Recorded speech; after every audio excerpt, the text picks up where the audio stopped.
ইউনিয়নের গাজীনগর কর্তৃক আয়োজিত সর্বস্তরের জনগণ কর্তৃক আয়োজিত নদী ভাঙন রোধের আজকের এই বিশাল মানববন্ধনে উপস্থিত হয়েছেন বাংলাদেশ জাতীয়তাবাদী দল বিএনপি আঞ্চলিক উপজেলা শাখার সংগ্রামী সাধারণ সম্পাদক জনাব মাজহারুল ইসলাম শফিক পাটোয়ারি।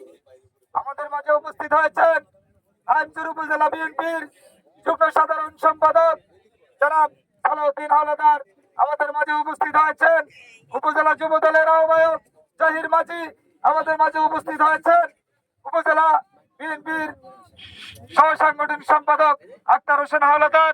আমাদের মাঝে উপস্থিত আছেন উপজেলা বিএনপির সহ সাংগঠনিক সম্পাদক জনাব আবুল কালাম আজাদ সহ আমাদের চরগুড়ি ইউনিয়ন বিএনপি সভাপতি সাধারণ সম্পাদক সহ অত্র ওয়ার্ডের নেতৃবৃন্দ এবং উপজেলার বিভিন্ন সাংবাদিক ভাইরা, আসসালামু আলাইকুম। আসলে দীর্ঘ প্রখর রৌদ্রের মধ্যে মানুষরা এখানে দাঁড়িয়ে আছেন, আমাদের নেতৃবৃন্দ দাঁড়িয়ে আছেন, সাংবাদিক ভাইরা অক্লান্ত পরিশ্রম করছেন। আমি আলোচনা দীর্ঘায়িত করব না।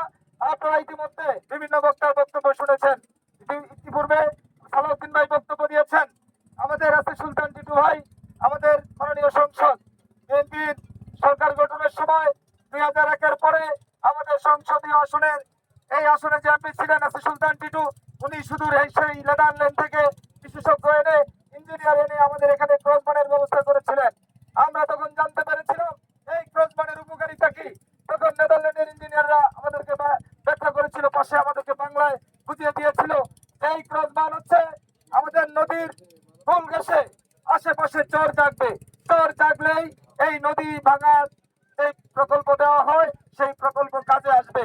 তখনই আমরা দেখেছি ওই নেদারল্যান্ডের সেই ক্রসবানের পরে আমাদের কোল ঘেঁষে কাটাখালীর কোল ঘেঁষে একটি চর জমেছে, এখানে গাজীনগর একটি চর জমেছে।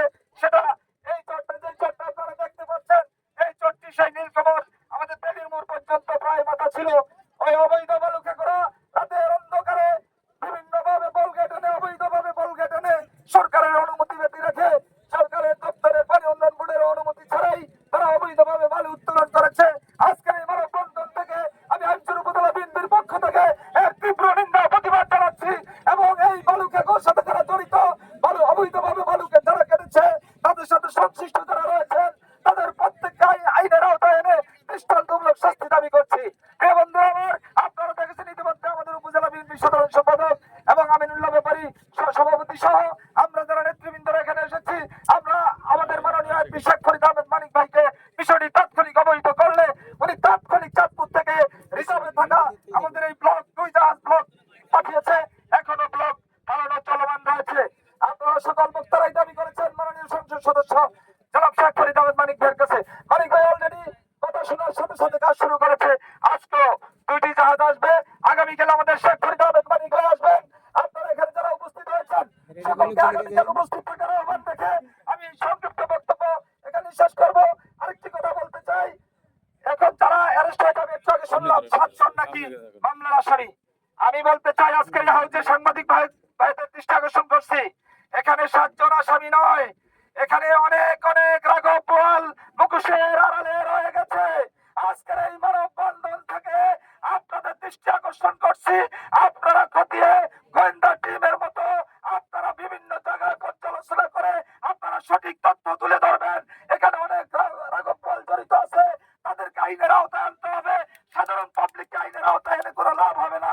ওই যারা এখানে যারা এই এরিয়ার মালিক এবং যারা জড়িত তাদেরকে দৃষ্টান্তমূলক শাস্তি দাবি করে আমি আমার বক্তব্য এখানে শেষ করছি। খোদা হাফেজ।